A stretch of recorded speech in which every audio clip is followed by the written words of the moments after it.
Well, grabbing a pint in London is a bit trickier these days, as a carbon dioxide shortage has in fact forced major UK wholesalers to limit the amount of beer sale to consumers. The beverage rationing is the new norm in London, and customers are limited to purchase just about 10 cases of beer per day and just 5 cases of cider or soft drinks. The carbon dioxide is used to carbonate beer and is a part of the bottling process. WION's Mandy Clark brings you more. British pubs are facing a crisis. No beer. The country is running out of CO2 that keeps their pints bubbly, and the crisis comes at the worst possible time for brewers and distributors. Beyond the hot summer months, a boom time for beer makers, the shortage occurs as the World Cup reaches its climax, when bars and pubs are likely to be packed. I think it's concerning. Obviously, we've phoned our suppliers and they've assured us that we're going to be okay, but then I'm reading different articles in the newspaper. I'm not really too sure of the ins and outs of it.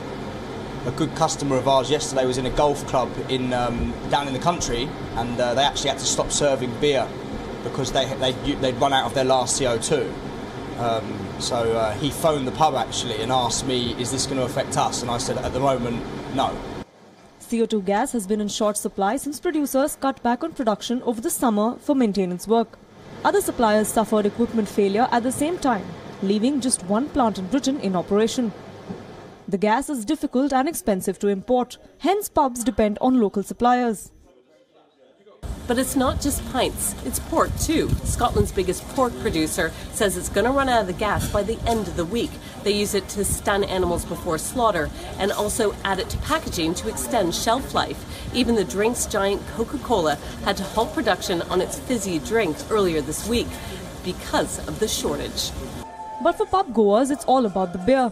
Of course, they could always reach for a glass of wine, but for them, making a switch is not that easy. Wine is okay if you're having a meal, but if you're out the afternoon watching football, 90% of the generation will be drinking beer. More than happy to drink wine at any time. I only drink beer if I'm in the pub, but if they run out of beer, I'll be here drinking wine. No, I couldn't imagine not drinking beer every day of the week. Experts, however, say that there is no need to panic. They say the CO2 supply should be back on track in a few weeks. Londoners would be hoping exactly for the same, so that the fizz in their favourite beer remains intact. With Mandy Clark in London, Poonam Burde for WION.